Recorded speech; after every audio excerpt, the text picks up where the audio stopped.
If you're thinking about buying a home in Milwaukee or anywhere in the surrounding areas and you haven't started yet, this video is for you because there are 5 things that I wish every buyer knew before they ever stepped foot in a house. And most of them, nobody tells you until it's too late. I'm Rozek. I work with buyers and sellers in the Milwaukee and surrounding areas. And every week I put out straight, honest information about the market. Just stuff that actually helps you. So today we're keeping it simple. 5 things. If you're early in the process, write these down. Let's walk through it together. I know you've heard this before, but get pre-approved first. In Milwaukee and the surrounding counties right now, good homes are moving fast. We're talking days and sometimes even hours. And when you find the one you want, the one that checks every box, you will not have time to go find a lender. The buyers who lose homes at this price point aren't losing because they offered less money. They're losing because they weren't ready. Pre-approval is not paperwork. It's basically your entry ticket. And without it, you're not a buyer. You're just someone looking at houses. And here's the part that surprises people. The pre-approval process also tells you exactly where you stand financially. Sometimes buyers find out they can afford more than they thought. Sometimes less. Either way, you should know that before you start. Get it done first. Everything else follows. This is one of the biggest mistakes I see, and I actually did a full video on this. The link is in the description. But the short version is this.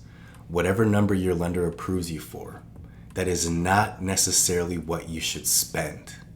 Your mortgage payment is one number, but you also have property taxes, homeowner's insurance, utilities, maintenance, maybe HOA fees.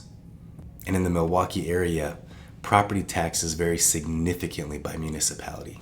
A $500,000 home in one suburb can have a meaningfully different tax bill than a $500,000 home 3 miles away.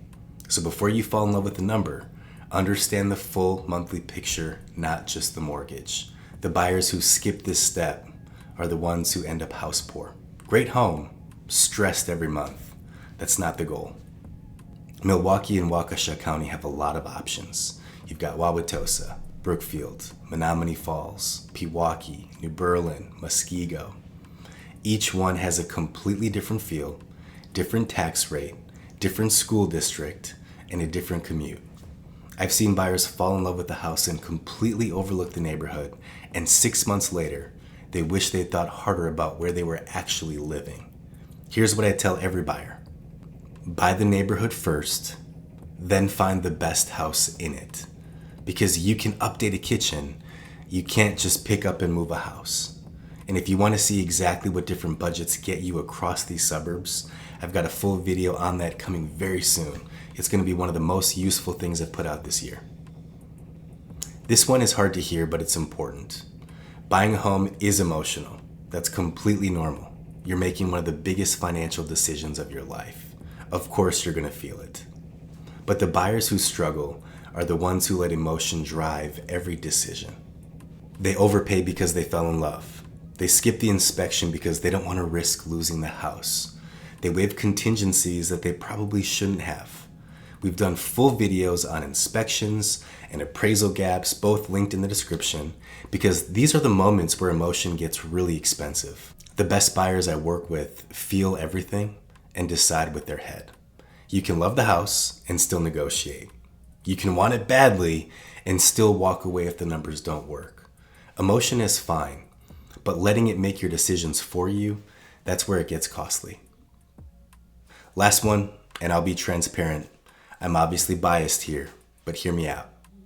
In a competitive market, your agent is not just someone who opens doors and writes contracts. Your agent is the difference between winning and losing a home that you really love. How they communicate with the listing agent matters. How they structure your offer matters. How they advise you when things get complicated with inspection issues, appraisal gaps, negotiation, all of it matters.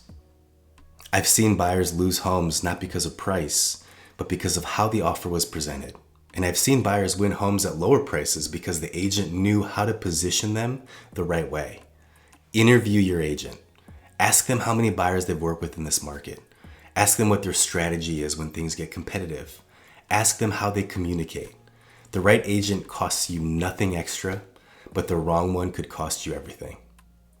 So there you go. 5 things every Milwaukee buyer should know before they start. Get pre-approved, understand your real budget, pick your neighborhood carefully, keep your emotions in check, and choose the right person to be in your corner. If you're just getting started and you want to have a real conversation about what buying actually looks like in this market right now, reach out. My information is in the description. And if you want to go deeper on any of these topics, inspections, offers, closing costs, budgeting, you can call me, but I've also got full videos on all of it. Start binging. As always, thank you for watching. And remember, whatever move you make next, make sure it's a smart one. We'll see you next week.